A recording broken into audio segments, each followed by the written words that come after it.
The final vote has been cast.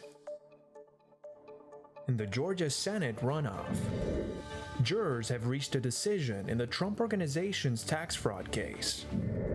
A new report out this morning.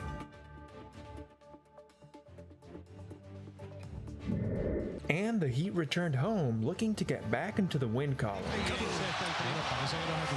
These stories and more coming up on Newsbreak. Hello, South Florida. I'm Kenya Cardone. And I'm Joyan Davis. Today, it's Wednesday, December 7th, 2022. Live from the South Florida Media Network's Biscayne-based studios in North Miami, this is SFMN Newsbreak. A grand finale to the 2022 midterm elections with the final seat in the Senate up for grabs. After a Democratic runoff election in Georgia, the results are in.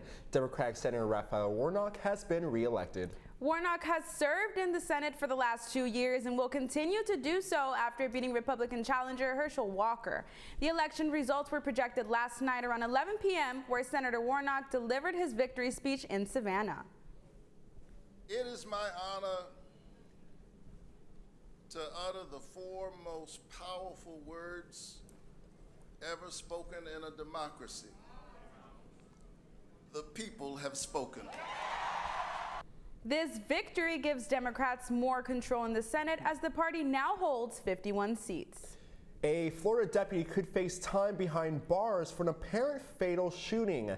As the network's Amanda Milan reports, he thought he was shooting an unloaded weapon at his roommate, who happens to also be a deputy. The newly released arrest affidavit from FDLE lays out what happened early Saturday between 23-year-old Deputy Austin Walsh and his roommate, Deputy Andrew Lawson, now charged with manslaughter. The two young deputies were off duty. They had been hanging out and playing an online video game, Call of Duty, at their Palm Bay home when they were kicked off due to inactivity. According to the affidavit, Lawson was handling what he thought was an unloaded Glock 34 semi-automatic pistol, then pointed the firearm at Walsh and pulled the trigger. The firearm did not go off. But that affidavit states Lawson kept going, believing that the gun was unloaded. Lawson again pointed the firearm at Walsh and pulled the trigger for a second time. The weapon fired one shot, hitting Walsh in the head. Lawson immediately called 911 and cooperated with law enforcement on the scene. His charge was described in the affidavit as playing with a firearm, causing a single shot to be fired, causing the death of Walsh. Walsh was pronounced dead at the scene in Palm Bay. Lawson was waiting outside of the residence when Palm Bay police arrived. He turned himself into the jail Sunday. If convicted, a manslaughter charge in Florida can lead up to 15 years in jail. This is Amanda Milan, South Florida Media Network. New details in a neighbor's shooting near West Palm Beach. Hugh Hoopman told detectives several days ago his downstairs neighbor Henry Wallace yelled at Hoopman's wife for leaving their shared laundry room door open. When Hoopman saw Wallace at the mailbox on Saturday, he told Wallace he needed to apologize. Hoopman told detectives Wallace pushed past him without apologizing, then he was shot several times. And then Wallace's wife Ginger ran outside yelling and realized her husband had been shot. Hoopman reportedly shot her too afterwards, and deputies say he then went upstairs to tell his wife to call the police once SWAT arrived. Detectives say Hoopman said, "So sorry, I wish I could take it back." The Trump Organization has been found guilty for criminal tax fraud. The charges came yesterday after it was discovered that some top executives in the organization were connected to a 15-year scheme of, quote, failing to report and pay taxes on compensation. Prosecutors say Trump sanctioned illegal dealings, but the defense argued that the executives were rogue actors. Sentencing is scheduled for mid-January. A reminder from the U.S. Consumer Product Safety Commission this holiday season to make sure toys are safe. The network's Samuel Rodriguez Garcia has more on how you can make sure your presents don't pose a danger.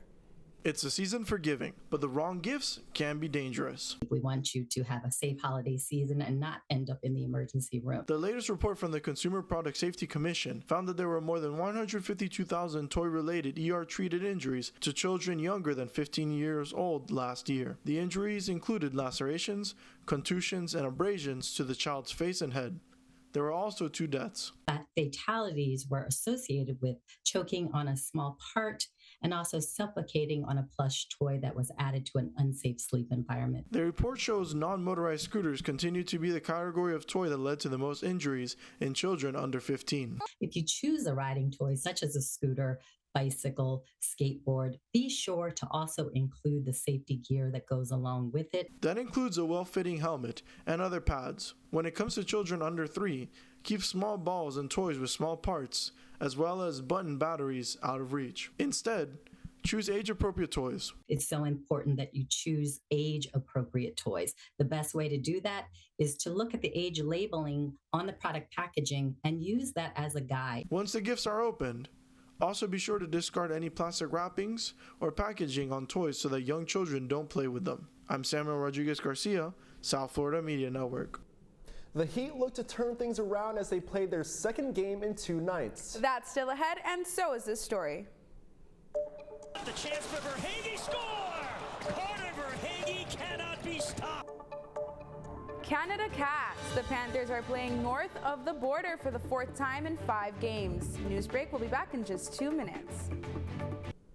If a natural disaster shows up at your doorstep, you can't just turn it away. That's why it's important to prepare for emergencies before they show up. Go to ready.gov/plan to find the tools and tips you need. And make a plan today. Jordan knows he shouldn't eat this entire bowl of nachos, but tonight he's earned that right. Because a few hours ago, in the middle of happy hour, he recognized a sign. Not from the gods or a bolt of lightning, but from a double heart, a kissy face, and a 4th ha in ha ha ha. That's when Jordan knew he was buzzed. So when it was time to go, he got a ride home instead of driving. Be a legend like Jordan. Recognize your buzzed warning signs and get a ride home. Buzz driving is drunk driving.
Another road test for the Florida Panthers as the Cats complete their longest stretch of away games this season.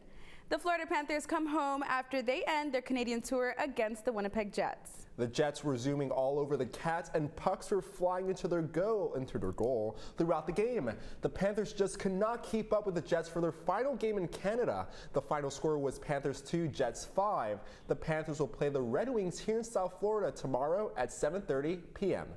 And the Panthers weren't the only South Florida team who could pull a win. The Miami Heat took a loss here at home against the Detroit Pistons. The Heat were up by 3 points in the half, but the gears stopped turning in the second half for the Heat, and the Pistons drove up the scoreboard to beat Miami. The final score was Heat 93, Pistons 116.